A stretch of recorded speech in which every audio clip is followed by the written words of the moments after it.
Fale com Deus. Fale aquilo que está no teu coração, aquilo que você está preso aí, você quer adorar e muitas vezes tem vergonha, muitas vezes fica esperando algo acontecer.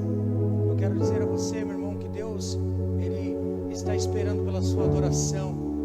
Ele não depende da sua adoração, mas Ele quer ouvir, Ele quer receber a tua adoração, Ele quer receber o teu louvor, as suas súplicas. Por isso fale agora com Ele.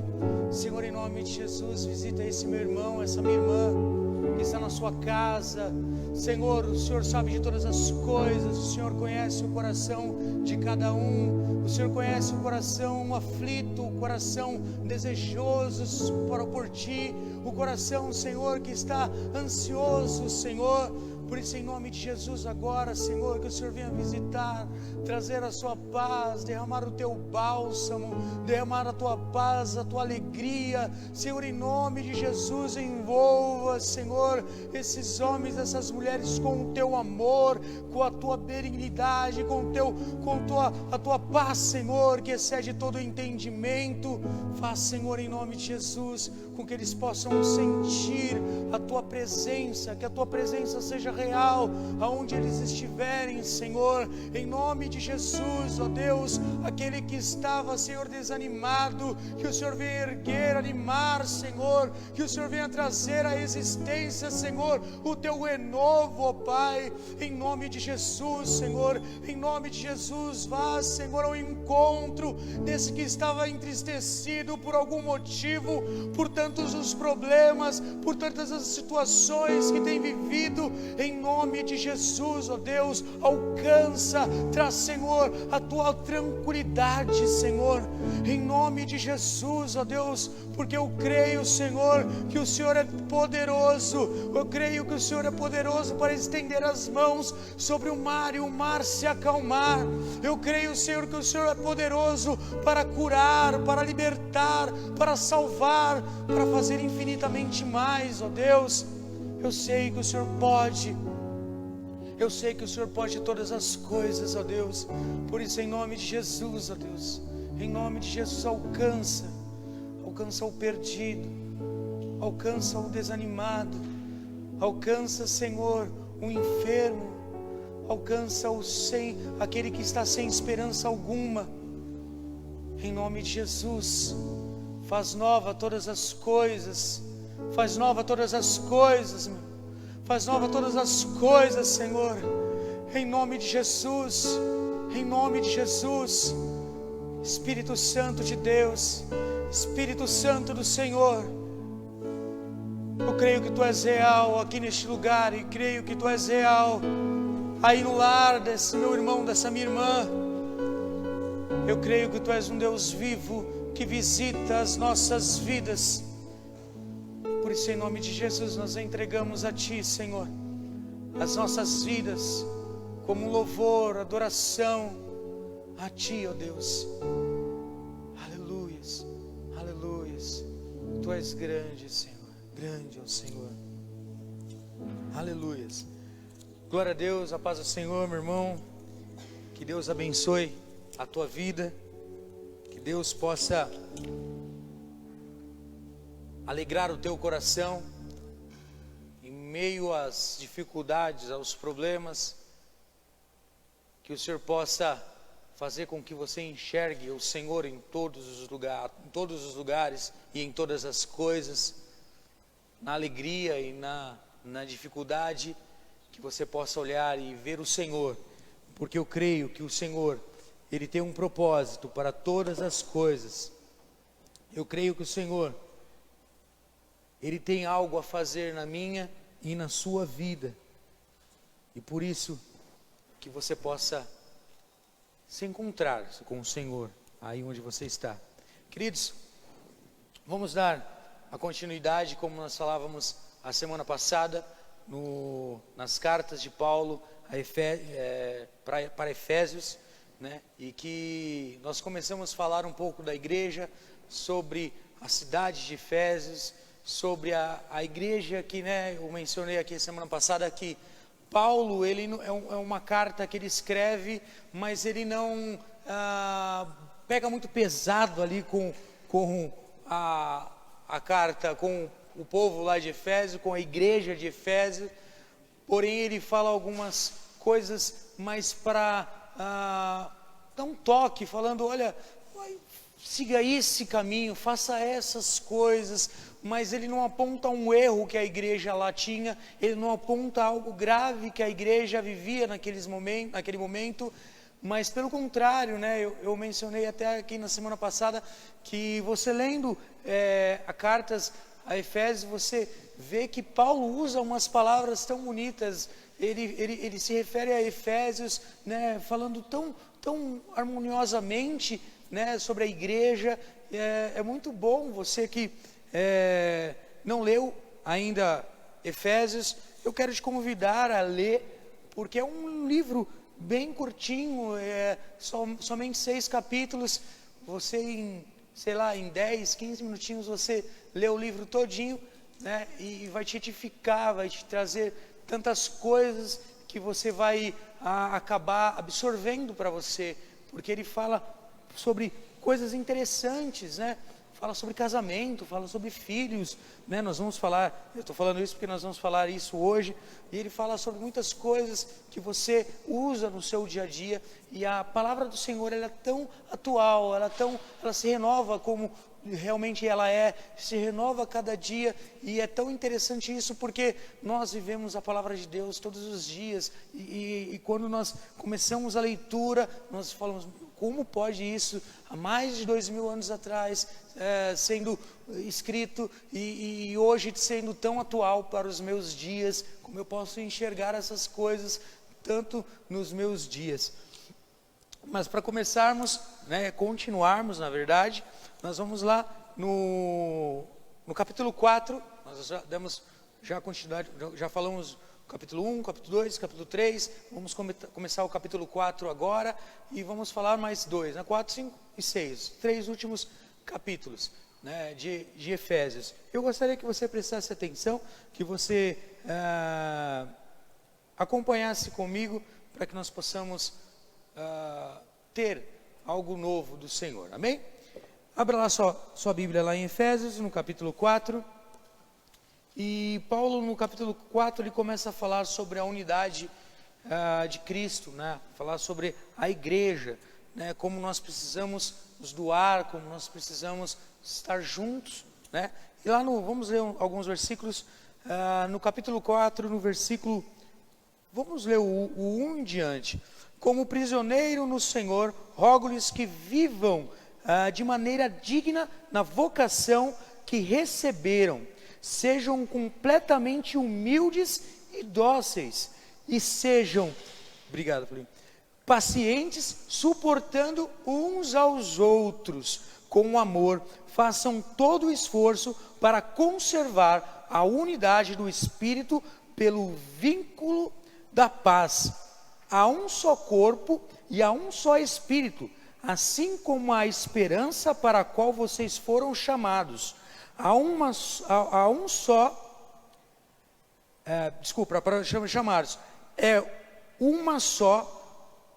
há um só Senhor, uma só fé e um só batismo, um só Deus e Pai de todos os que sobre todos, por meio de todos, em todos. Aí algumas coisas que Paulo me chama a atenção, né? E ele fala realmente, né? Um só Deus, né? Eu costumo dizer, eu já falei aqui na igreja, né?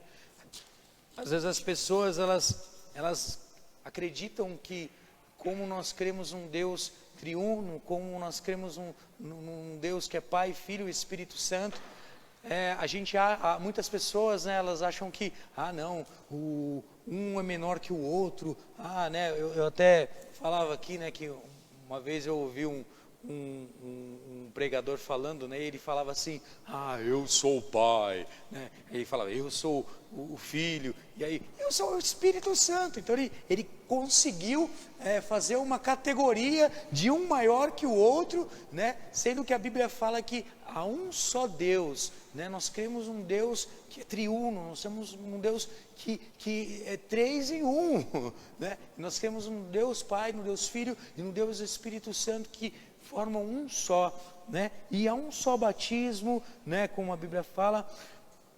Às vezes as pessoas têm dúvidas, as pessoas vêm me perguntar, mas pastor, eu já fui batizado, eu vou precisar batizar, e algumas pessoas querem se batizar, porque acham que o batismo não valeu, né? O batismo que tiveram antes não valeu, e ela quer se batizar de novo, né? E eu costumo aconselhar que um batismo, você desceu as águas, você foi batizado, o teu velho homem ficou ali, né? Mas as pessoas acham que todas as vezes que elas descerem as águas, os pecados delas vão ser apagados. Mas o seu pecado, meu irmão, ele já foi apagado lá na cruz do Calvário. Você já é um homem perdoado pelo Senhor. O seu pecado ficou lá na cruz, né? E às vezes a gente fica tão, mas eu errei de novo. Mas peça perdão e o seu coração, você pedir o perdão ao Senhor, sincero. O Senhor, Ele é poderoso para perdoar e jogar o seu pecado no mar do esquecimento,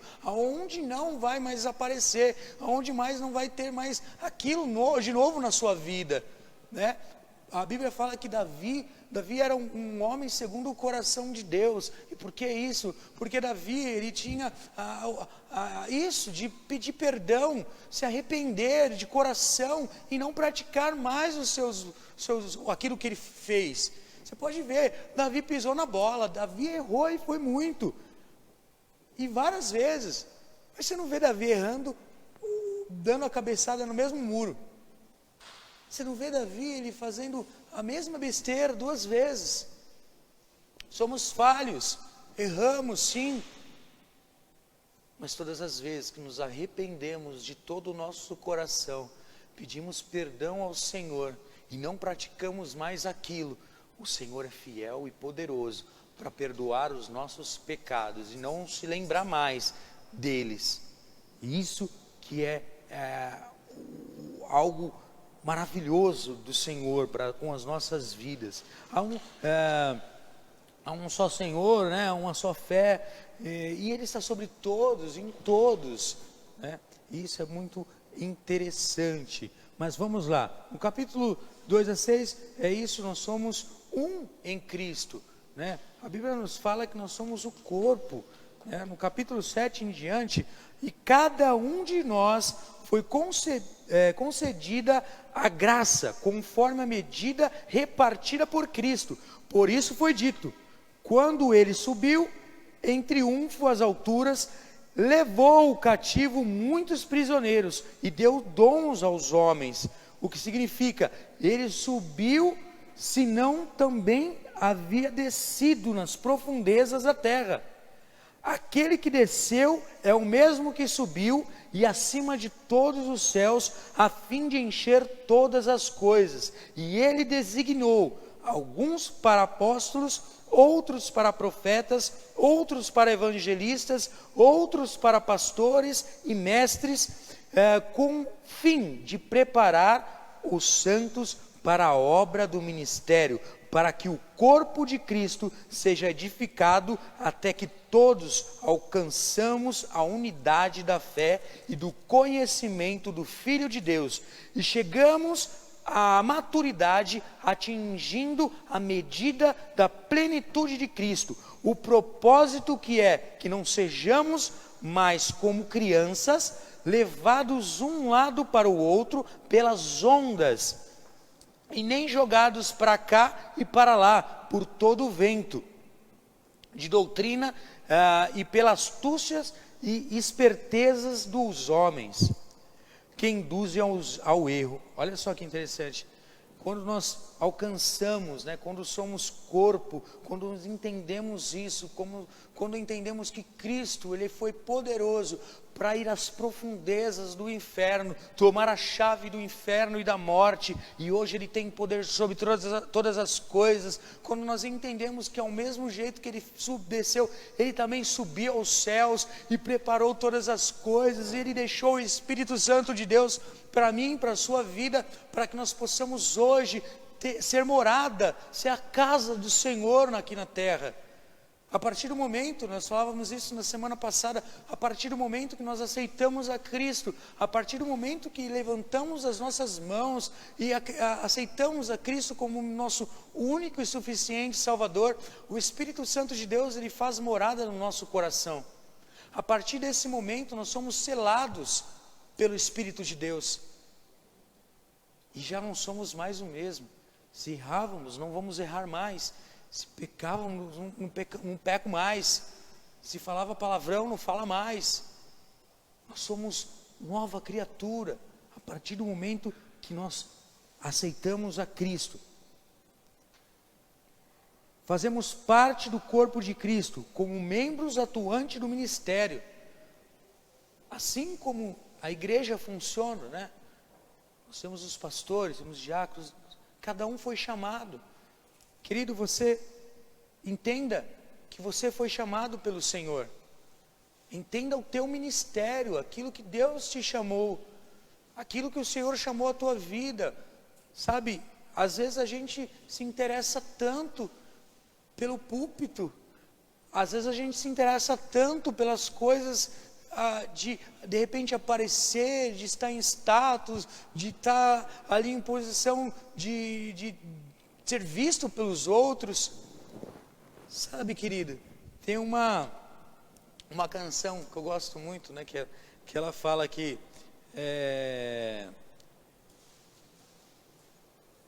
eu não quero mais ser levado por aplausos, ou por palco, ou por shows, né? Mas eu quero que Cristo apareça. Mas nós muitas vezes vacilamos nisso. Ele fala, até eu já vacilei, a música fala assim, até eu já vacilei, eu dei bobeira, viajei, eu esqueci que eu levo o tombo como qualquer um, eu esqueci que eu sou normal, né? E ele faz uma pergunta, alguém aqui é normal? Né? Então, é mais ou menos isso. A gente às vezes olha e fala, não, eu tenho que estar ali, mas às vezes a gente não entende o chamado do Senhor para as nossas vidas, a gente não entende aquilo que o Senhor tem separado das nossas vidas, porque a Bíblia aqui, ela diz que uns foram chamados para pastores, outros para as mestres, outros para profetas, e assim por diante. Entenda o teu chamado, ore a Deus, busque a Deus, e peça para que o Senhor revele a você aquilo que é o teu chamado. Às vezes a gente começa a dar murro, né? Há um ditado popular aí que fala, murro em a ponta de faca, né? Vamos nos machucando, nos frustrando, porque é algo que a gente acha que é aquilo que é para a minha vida, é aquilo que tem que ser, eu não tenho que ser isso e pronto. E às vezes Deus tem chamado você para tantas outras coisas, e você seria tão mais usado por Deus nesses lugares. É interessante que Deus, como nós como corpo de Cristo, nós como corpo da igreja, Cristo é a cabeça, mas nós somos o corpo, falávamos isso semana passada, nós somos aqueles que fazem as coisas acontecerem, né? Nós temos as atitudes, vamos e fazemos a obra do Senhor acontecer, assim como a Bíblia diz, como lemos agora. Vamos fazendo as coisas acontecer. Esquecemos que não há só a mão, não há só o pé, não há, mas eu sou o dedinho, mindinho do meu pé, com calo ainda. Mas você sabe que um corpo, ele é perfeito, e tudo faz uma função certa, tudo ele tem que agir de uma forma com sincronismo, para que tudo vá bem. Se há algo errado no corpo, vai acusar, e todo o resto do corpo vai ter um efeito diferente, vai responder diferente, vai sentir. Por isso, quando Paulo ele fala que nós devemos ser corpo de Cristo, quando ele zela pela unidade do corpo de Cristo em Efésios, eu quero te dizer que isso se estende até aos nossos dias. O Senhor, ele se preocupa com a unidade da igreja. Quando um não está bem, o corpo vai sentir. Quando um dos nossos irmãos não estiverem bem, todos nós devemos sentir. Todos nós devemos sentir aquilo que o irmão está sentindo. E procurar interceder por esse nosso irmão. E buscar a Deus e falar, olha, estamos juntos. Vamos lá, vamos caminhar juntos. E que as coisas comecem a acontecer. Isso é ser corpo. Isso é se importar com o próximo. Um dos maiores mandamentos do Senhor. Amar a Deus sobre todas as coisas. Mas a segundo, ele já diz, e o próximo como a ti mesmo. Eu não posso olhar e passar de largo, né, como a palavra diz, eu não posso olhar o meu irmão passando uma dificuldade, um problema, e eu passar de largo, fingir que não vejo. Mas eu tenho que me importar. Dependente se eu não for até o meu irmão, eu vou estar orando, vou estar intercedendo por ele. Mas o Espírito que está sobre a minha vida é o mesmo Espírito que está sobre a vida do meu irmão. E é o mesmo Espírito que vai fazer com que as coisas comecem a acontecer. Através da sua oração, meu irmão. Você pode mover a mão do Senhor. Pode tocar o coração do Senhor. E Ele resolver a situação do seu irmão. Se você não pode ir, se você não pode fazer algo que seja prático, faça algo espiritual por ele. Ore. Às vezes ele não vai nem saber e às vezes ele nem vai agradecer pelas suas orações. Paulo, nós vamos ler aqui, mas mais para frente ele pede oração para os irmãos. Ore por mim. Sabe, irmão, às vezes você não sabe, mas a igreja está de pé orando por você, intercedendo por você, os pastores estão intercedendo por você, às vezes você nem está sabendo, mas a oração está chegando aos céus, e o Senhor está alcançando a tua vida através da oração, através da intercessão. Mas vamos lá, vamos correr aqui. Temos que ser diferente. Não como o mundo. Nós temos que ser diferentes. Abra a sua Bíblia. Isso, olha irmãos, daí em diante, do capítulo 4, do versículo 14 até os primeiros capítulos, versículos do capítulo 5, Paulo enfatiza que nós devemos ser diferentes, que devemos ser diferente do mundo, que devemos ser realmente tudo aquilo que o mundo não é. Devemos ser realmente filhos de Deus. E um filho de Deus, ele tem atitudes diferentes, ele pensa diferente, ele age diferente, ele vive diferente, o estilo de vida dele é outro. Ele vive em santidade. Mas vamos lá, capítulo 4, versículo 14, que diz assim, versículo 17.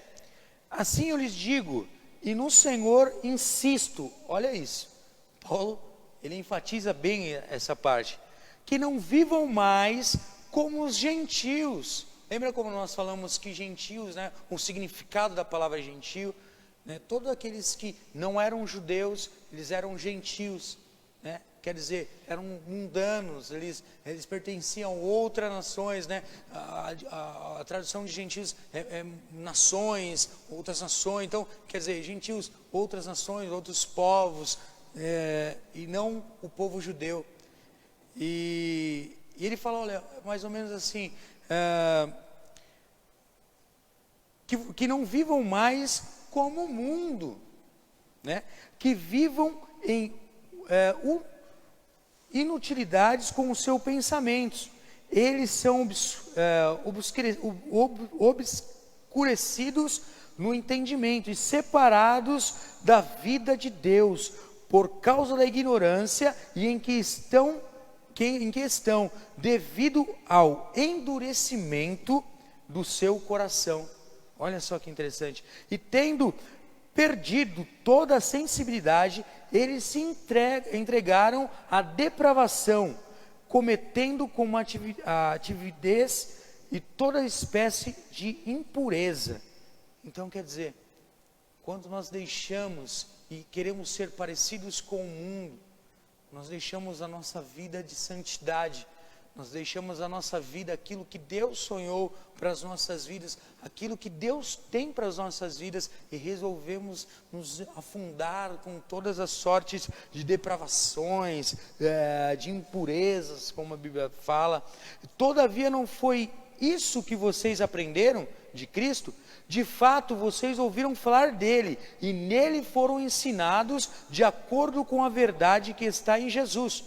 Quando a antiga maneira de viver, vocês foram ensinados a despir-se do velho homem, que se corrompe por desejos enganosos, a serem renovados no modo de pensar, e revestir-se do novo homem, criado para ser semelhante a Deus, em justiça, em santidade, provenientes da verdade. Então quer dizer o seguinte, quando nós nos despimos do velho homem, o que o velho homem fazia? O velho homem pecava, o velho homem mentia, o velho homem falava palavras torpes, o velho homem adulterava, o velho homem, ele roubava, tantas coisas erradas. Esse era o velho homem. Mas quando nós nos despimos, quando nós arrancamos esse velho homem das nossas vidas, aí já não somos mais os mesmos. Aí o Senhor nos renova dia após dia, aí o Senhor vem com o teu Espírito, e aí a gente já não enxerga mais as coisas como, isso é normal, né? Às vezes eu acho que eu sou careta, porque eu vejo as coisas ao meu redor, eu falo, meu Deus, não está acontecendo isso.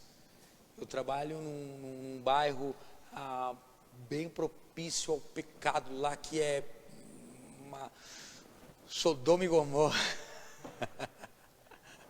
E lá é bem terrível, assim, a gente vê algumas cenas lá, que como a gente não é desse mundo, como a gente não é desse lugar, a gente fica assustado, porque fala, meu Deus, como pode, né? E a gente...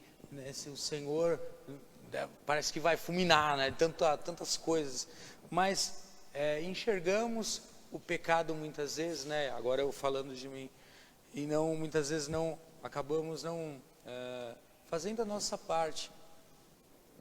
Eu fico imaginando Paulo, né, nos nossos dias, com toda essa gana de pregar o Evangelho, de ser um homem diferente, ser a luz do mundo, onde em meio à escuridão ele brilha. Eu fico imaginando o que ele faria, né, nesses momentos, ao ver essas situações, né, as atitudes, né, daqueles guerreiros da fé, ao se deparar com tantas coisas que hoje eu e você, nós presenciamos. Mas vamos lá. No versículo... Vamos continuar aqui no versículo 29. No versículo 28. Como nós estávamos falando. Olha só que interessante. O que furtava, não furte, mas antes trabalhe, fazendo algo útil com as mãos, para que tenha o que repartir com o que tiver a necessidade. Olha só que interessante. Eu fico... a gente vê a transformação quando aquilo realmente você acha que aquela pessoa não faria. Vou dar um exemplo. Eu tenho meu cunhado, eu tenho os irmãos, muitos irmãos conhecem, o pastor Milton, e eu falava, eu sempre comento isso com algumas pessoas. Eu falo, olha, você quer ver a transformação de um homem, é ele passar uma necessidade, ele passar uma situação difícil, de abrir a sua geladeira e não ter as coisas, de ter um aluguel para pagar, mas não ter o dinheiro, e mesmo assim trabalhando, mas no dinheiro não dá. E você vê aquela situação toda, e aquele cara não olhar para trás e fazer as coisas do velho homem, mas sim trabalhar e fazer com que de repente consiga algo. Eu lembro, eu penso no Milton, há muitos anos atrás, logo no início da sua conversão, ele passou uma dificuldade tremenda. Mas o mais interessante, eu posso falar isso porque é meu amigo, meu cunhado, família minha, eu falava assim, a pior coisa de um vagabundo é ele precisar trabalhar. E ele era um vagabundo, vamos dizer assim, mas quando Cristo se encontrou com ele, e ele deu uma nova vida, ele podia muito bem olhar para trás, porque ele tinha as coisas muito fáceis, ele tinha dinheiro fácil, ele tinha moto fácil, ele tinha as coisas muito fáceis. Mas quando o Senhor se encontra com um homem, e há um encontro verdadeiro e genuíno, quando há um encontro real com Deus, aquele homem pode passar a necessidade que for, ele prefere glorificar a Deus, ele prefere buscar no Senhor, ele prefere passar a necessidade que for, mas estar aos pés do Senhor, e não olhar mais para trás, e ver tudo aquilo que ele poderia alcançar, mas não viver com paz no seu coração, não conseguir colocar a cabeça no travesseiro, e não viver, e isso eu vejo a transformação. Depois disso, no começo a gente não acreditava muito na transformação dele, porque achava, ele vai fazer isso, está mentindo, não sei o quê, nós humanos, homens falhos. Mas o mais interessante é que quando eu vi essa cena, quando eu vi essa situação, eu falei, olha, verdadeiramente, ele teve um encontro com o Senhor. E é isso que eu desejo para a tua vida, meu irmão, que você tenha um encontro real com o Senhor. Porque quando um homem ele tem um encontro real com Deus, as coisas não vão ser mais iguais, o pecado não vai mais habitar, não vai ter mais forças, e por mais que ele bata na sua porta, tentando chamar a tua atenção, você vai ser forte o suficiente para dizer não, porque agora eu sou de Deus, pois agora eu creio no Senhor, e o Senhor Ele vai à minha frente, e muito mais do que todos os desejos carnais, de todas as alegrias que eu poderia ter no mundo, de todas as riquezas que eu poderia alcançar no mundo, eu prefiro estar com o Senhor, eu prefiro estar com Cristo. E aí Paulo começa o capítulo 5 com um dos versículos que eu gosto muito, e Paulo ele se repete falando em algumas cartas essa mesma frase, e ele diz assim no capítulo 5, versículo 1 e 2, portanto sejam imitadores de Deus, como filhos amados, e vivam em amor, como também Cristo nos amou e se entregou por nós como oferta e sacrifício de aroma agradável a Deus. Glórias ao Senhor por isso. Paulo chama a atenção e fala, olha, sejam imitadores de Deus, faça aquilo que Deus faz.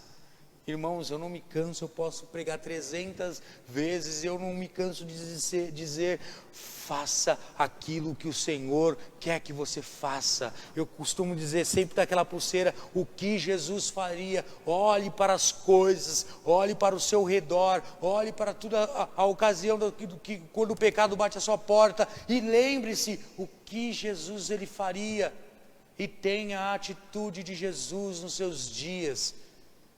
Quando algo acontecer no teu trabalho e há um momento muito difícil, há um momento que você tem que tomar decisões, lembre-se o que Jesus faria e faça o que Jesus faria.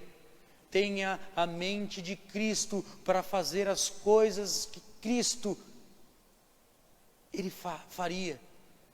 Faça a vontade de Deus. Versículo 8, ele diz assim: porque outrora vocês eram trevas, né? Quando eu ouço a palavra trevas, eu lembro do nosso pastor e professor Akira, né? Quando alguma coisa acontece assim, ele fala, trevas. Porque outrora vocês eram trevas, mas agora são luz do Senhor.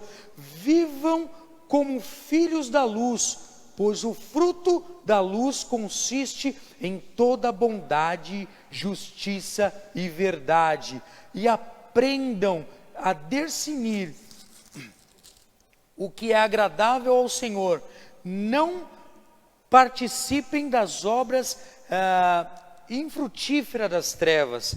Antes exponham-nas à luz, porque aquilo que eles fazem oculto, até mencionar é vergonhoso, mas tudo que é exposto pela luz torna-se visível, pois a luz torna visível todas as coisas.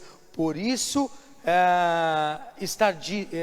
foi dito: desperta tu que dormes, levanta-te dentre os mortos, e Cristo resplandecerá sobre ti.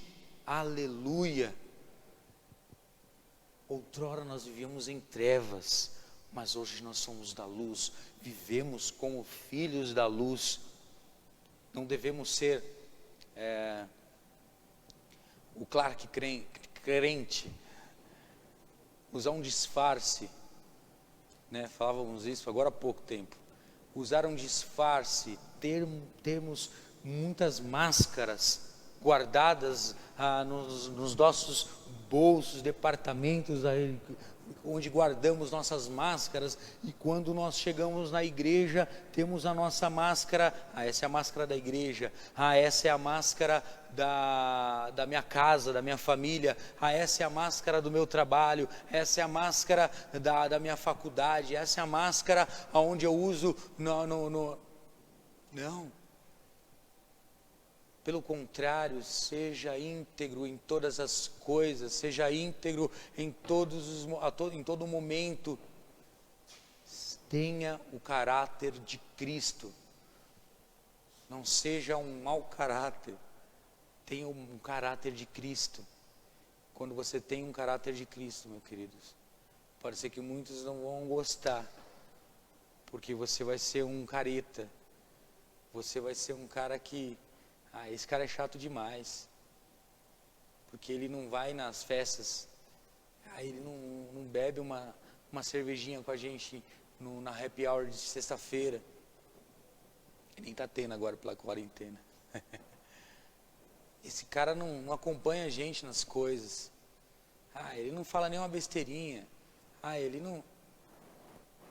Queridos, é muito maior aquilo que está em você, do que de repente você viver uma vida de mentiras. Seja luz, seja luz.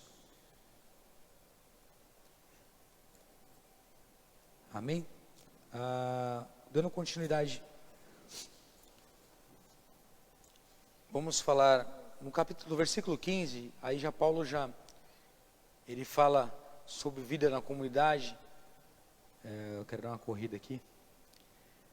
E ele fala a respeito, tenham cuidado com a maneira que vocês vivem, né? Não seja como insensatos, mas como sábios, aproveitando o máximo de cada oportunidade, porque os dias são maus.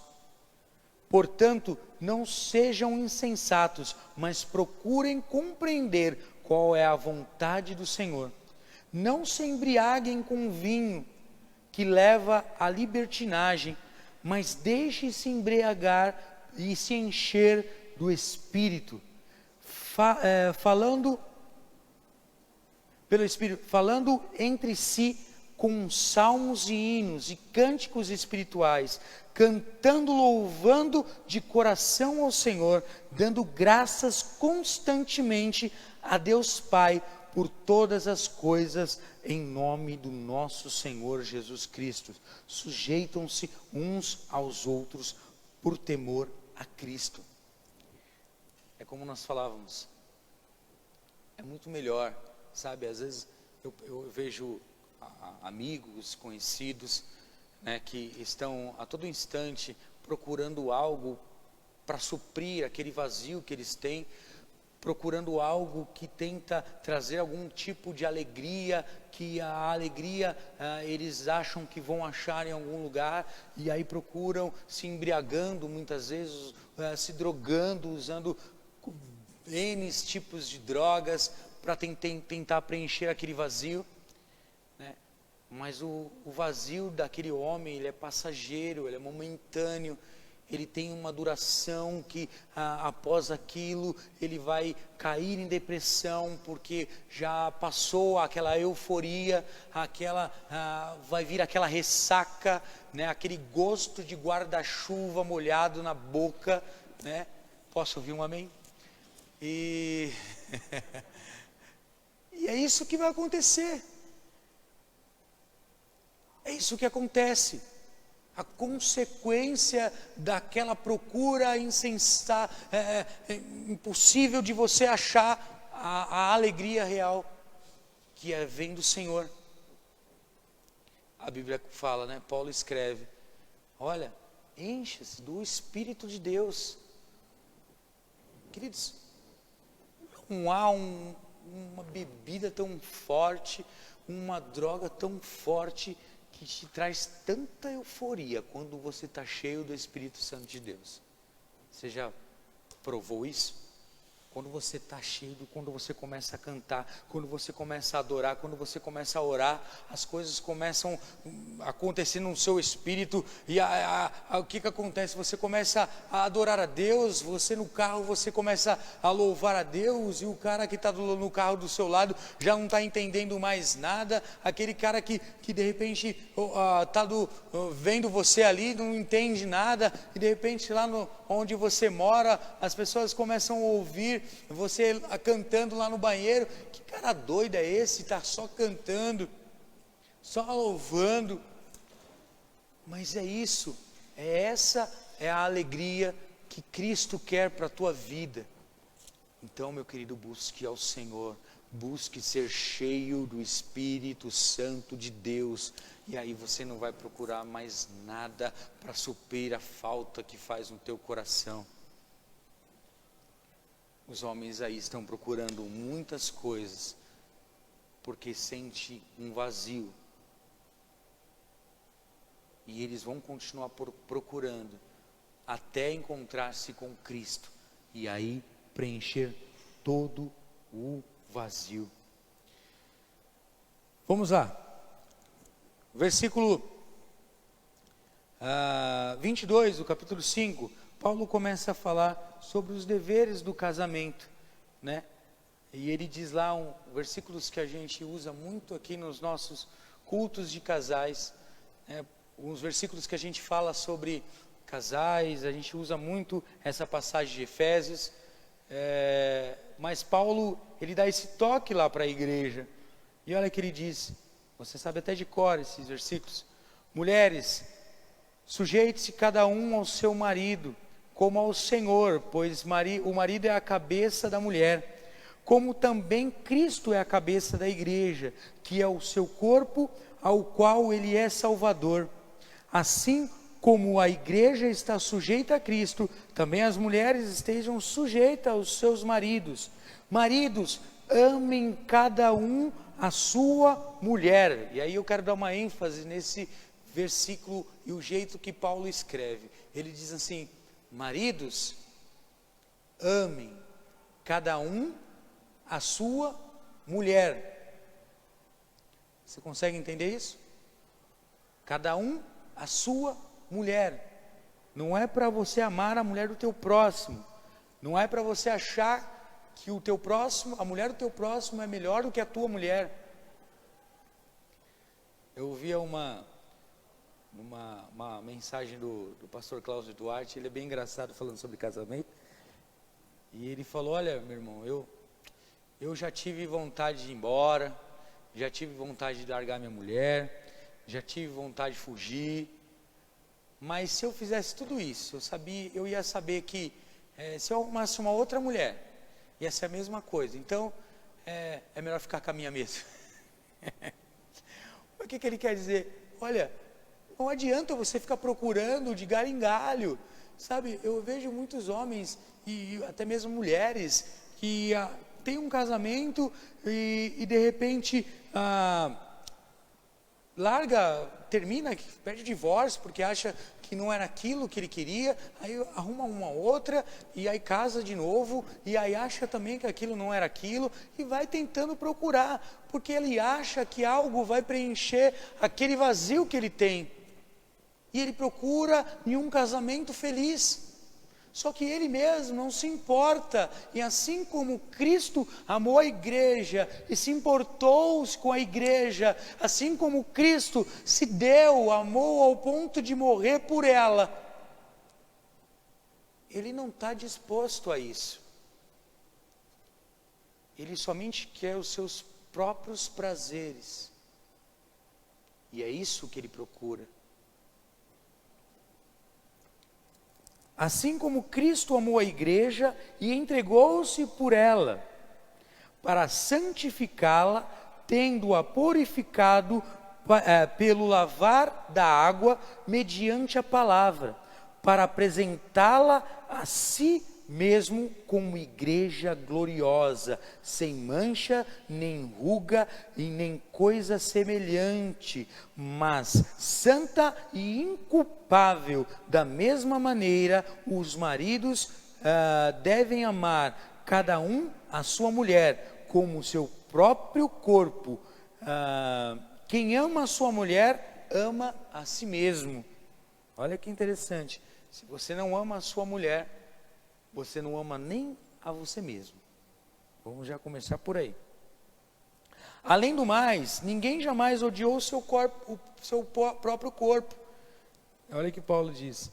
Antes, alimenta dele e cuida, como também Cristo faz com a igreja, pois somos membros do seu corpo, e por essa razão o homem deixará o pai e a sua mãe, e unirá a sua mulher, e os dois tornarão uma só carne. E este é um mistério profundo. Prefiro-me, porém, a Cristo e à igreja. Portanto, cada um de vocês também ame a sua mulher como a si mesmo, e a mulher trate o marido com respeito.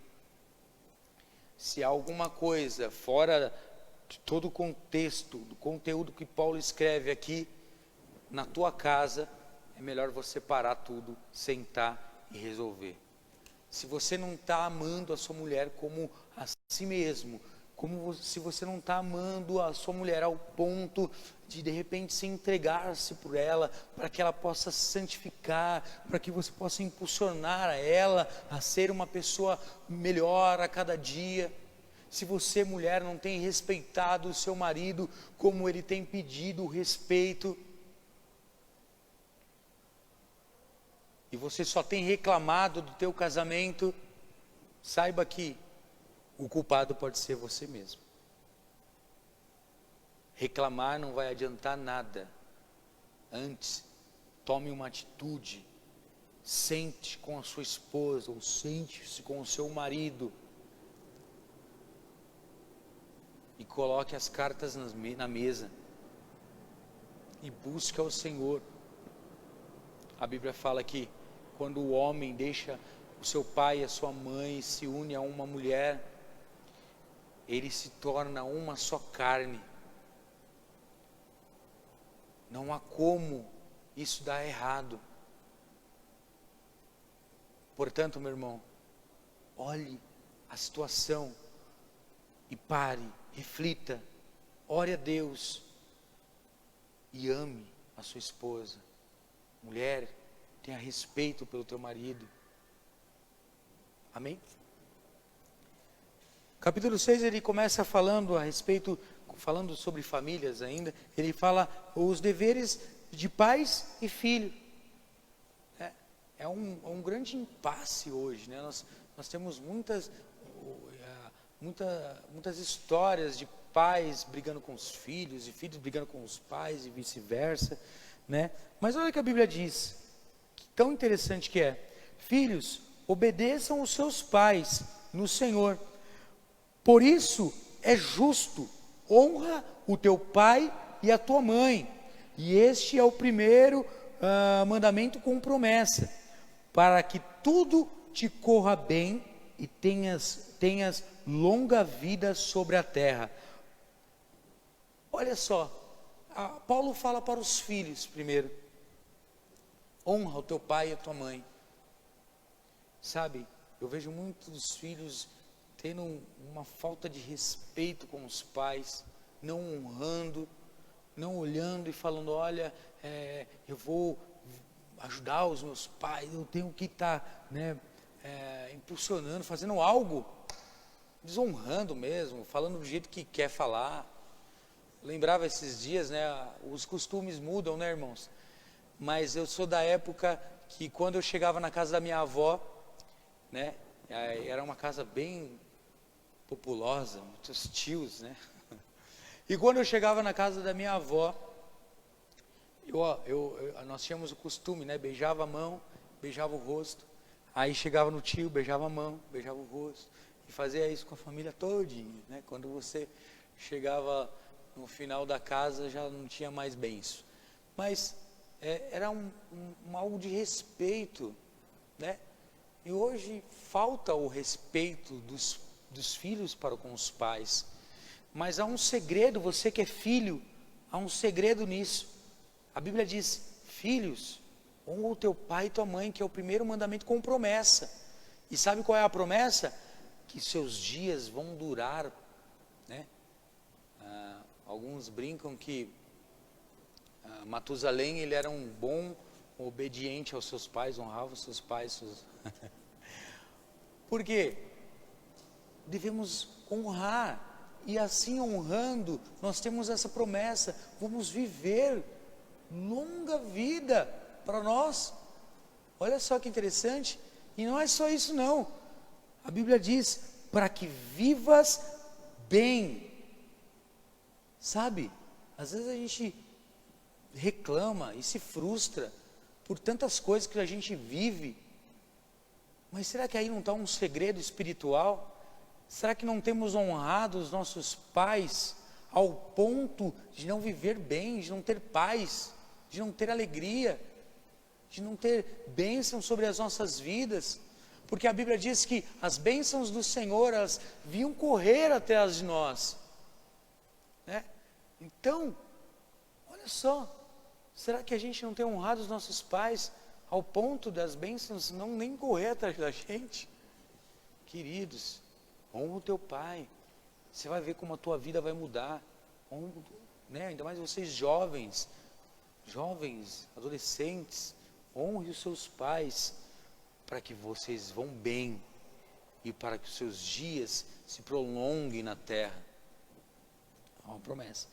Mas o versículo 4 do capítulo 6, ele também dá um cutucão nos pais. E ele diz assim: pais, não irritem os seus filhos, antes criem-nos segundo a instrução e conselho do Senhor. Então quer dizer, pais, muitas vezes a gente provoca a ira dos nossos filhos, né? Às vezes a gente quer que os nossos filhos sejam prontamente aquilo que tem que ser. Não, tem que ser, tem que fazer agora, né? E às vezes a gente provoca uma ira. A gente tem que saber, muitas vezes, falar, muitas vezes entender o que está se passando, né? Muitas vezes a gente tem que examinar tudo, contar até 10 muitas vezes antes de puxar a orelha, né? não puxar, mas tem uns pais que arrancam a orelha, né? Mas eu já vi, na minha adolescência, os pais, meu Deus, quantos pais iam corrigir os seus filhos, mas era aquela surra, meu irmão. Era uma surra que, olha, e castigo de baixo, em cima do milho, de joelho. Olha, eu já vi cada coisa. Graças a Deus que eu não tive uma infância violenta dessa não, mas eu já vi muita coisa. Mas pais, prestem atenção, não irritem, né? Como a Bíblia diz aqui, não irritem os seus filhos. Outra Bíblia diz assim, não procure a ira dos seus filhos, né? Mas corrija. Tem que corrigir o filho? Corrija.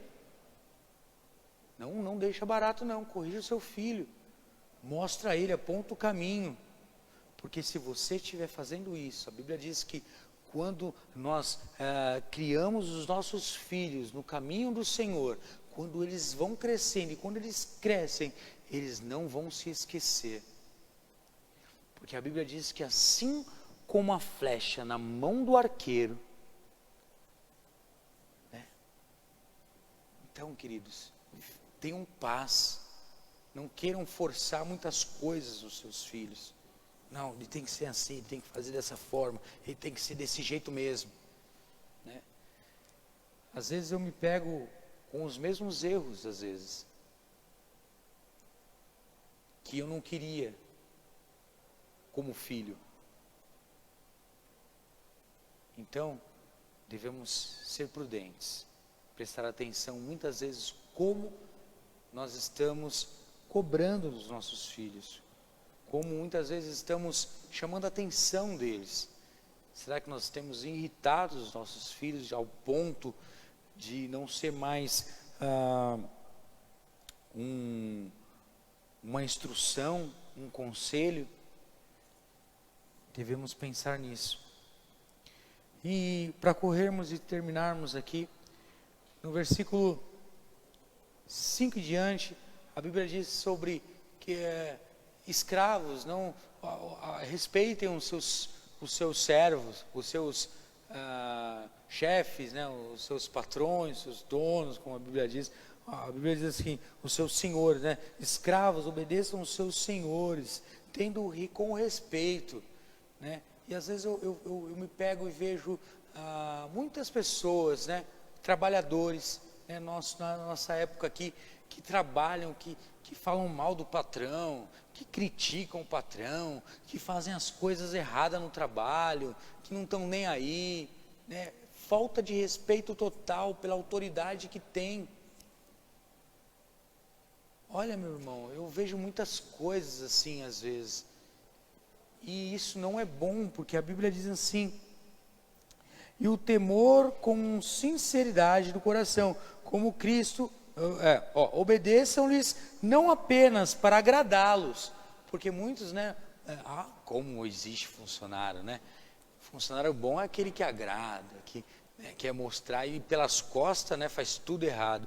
Não seja dessa forma, meu irmão. Assim você vai ser igual ao mundo. Não seja assim.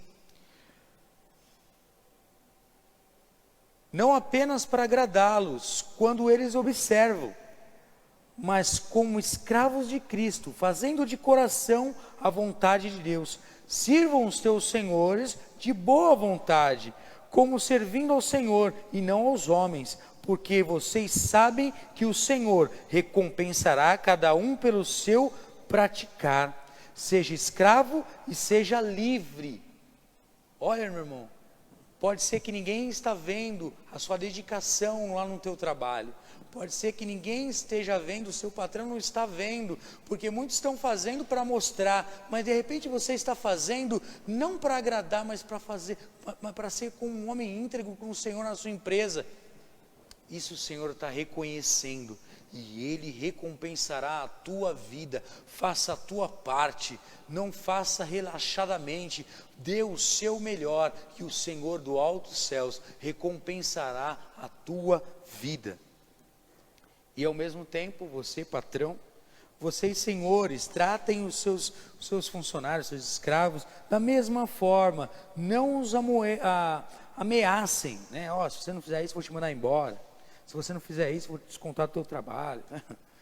Ao invés de que vocês sabem que o Senhor deles e de vocês está nos céus, Ele não faz diferença de pessoa. O Senhor não vê diferença de pessoa. O Senhor não vê o patrão, não vê o empregado. O Senhor não vê o pobre, não vê o rico. Ele vê por igual. O Senhor, Ele não faz diferença de pessoas. E encerrando, para nós terminarmos as cartas de Efésios, a Bíblia fala sobre a armadura de Deus, e isso eu quero incentivar você, meu querido, a armar, se revestir com toda a armadura de Deus.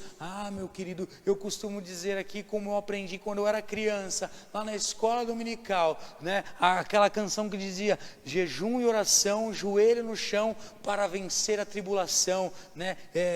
Leia a Bíblia e faça oração, e todas essas coisas veio na minha, eu trouxe lá de trás, porque hoje eu sei que quando nós nos revestimos orando, nos revestimos adorando a Deus, jejuando, lendo a Bíblia, quando nós buscamos ao Senhor com essas coisas, eu creio de todo o meu coração que a partir deste momento nós nos revestimos de toda a armadura de Deus, e assim, meu querido, nenhuma flecha, nenhum dardo, nenhuma seta, nenhum levante de Satanás, nenhuma retaliação vai poder chegar até a tua casa, porque a tua casa vai estar coberta pelo sangue de Cristo. A tua casa, os seus filhos, a sua família, ela vai estar bem cuidada, porque você vai estar como um guerreiro.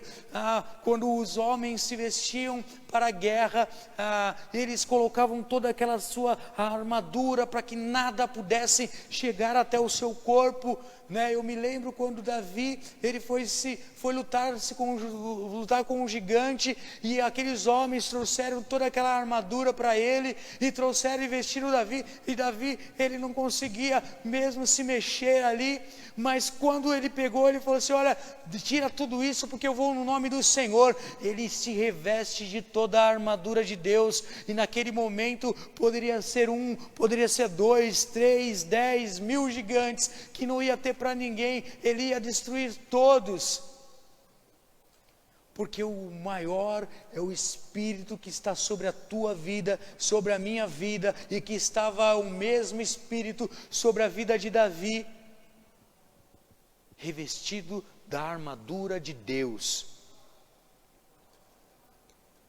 E Paulo diz assim: finalmente, fortaleçam-se no Senhor e no seu forte poder, vistam-se de toda a armadura de Deus, para poderem ficar firmes contra as ciladas do diabo. Irmãos, o diabo, ele está planejando cilada a todo instante para mim e para a sua vida, e se nós não nos revestimos com a armadura do Senhor, ele vai tentar passar uma rasteira, fazer com que nós caiamos num pecado, em uma situação difícil, causando ciladas de monte. Pois a nossa luta não é contra seres humanos, mas contra os poderes e autoridades, contra os dominadores deste mundo das trevas, contra as forças espirituais do mal, nas regiões celestiais. Por isso, vistam-se de toda a armadura de Deus, para que possam resistir no dia mau, e permaneçam inabaláveis, depois de serem feito de tudo. Assim, mantenham firmes, cingindo-se com o cinto da verdade, vestindo da couraça da justiça, e tendo os pés calçado e prontidão do evangelho da paz. Além disso, usem o escudo da fé, com o qual vocês poderão apagar todas as setas inflamadas do maligno. Usem o capacete da salvação e a espada do Espírito, para que a palavra de Deus, Orem no Espírito em todas as ocasiões e com todo o coração e súplicas, tendo isto em mente, estejam atentos e perseverem na oração por todos os santos. Queridos, revista-se de toda a armadura de Deus. Não vai dar para a gente falar todas as coisas aqui, mas se revista do capacete da salvação, para que a tua mente possa estar com Cristo, protegida de todo. Eu digo que a Bíblia fala que o diabo ele não tem poder para manipular a nossa mente, mas ele tem a astúcia de ficar soprando em nossos ouvidos e assim entrar na nossa mente. O que eu quero dizer é que quando você coloca o capacete da salvação, você está protegendo a sua mente, a sua visão de tudo aquilo que o Senhor, de repente, do que o diabo pode, de repente, fazer para a sua vida. Ore, meu irmão, antes disso, use o escudo da fé, para que todos os dardos inflamados do diabo não possam penetrar e você possa defender. Mas algo que me chama a atenção, que ele fala assim: orem no Espírito em todas as ocasiões, com todas as orações e súplicas. Queridos, nós temos que começar uma oração ao acordar e encerrar essa oração ao dormir. Isso nós vamos estar orando em Espírito a todo instante. Às vezes eu me pego orando, às vezes eu me pego pedindo ao Senhor, às vezes eu em Espírito. Por quê? Em constante oração, em constante oração. E Paulo encerra dizendo assim: orem também por mim, para que quando eu falar, seja toda a mensagem, a fim de que destemido torne conhecido o ministério do Evangelho, pelo qual sou embaixador, preso em correntes. Orem para que eu permanecendo nele, eu fale com coragem, como me cumpre a fazer. Eu imagino Paulo sendo ameaçado por várias vezes. Olha, se você pregar o Evangelho, a gente vai te matar. Olha, se você pregar o Evangelho, a gente vai deixar você na cadeia apodrecendo. Olha, a gente vai te prender nas correntes. Eu fico imaginando isso. E ele pede oração, não para que de repente Deus possa enviar um anjo e destruir todos os seus inimigos. Pelo contrário, ele ora para que ele possa cada dia ter coragem de pregar essa mesma palavra de Deus com ousadia, falando que Cristo salva, falando que Cristo é o único caminho, falando que Cristo é o único que pode salvar o homem da vida do pecado. Será que você já fez alguma oração dessa alguma vez? Senhor, que eu tenha coragem de pregar o Evangelho, que eu tenha coragem de pregar e falar que eles precisam se arrepender do pecado, de toda a situação que eles vivem. Será? Por isso eu quero orar por você essa noite. Eu quero encerrar aqui orando para que Deus possa te livrar do mundo, para que Deus ele possa revelar que você é corpo, e revelar que você faz parte deste mundo, mas você não é deste mundo apenas, você é embaixador dos céus aqui na terra.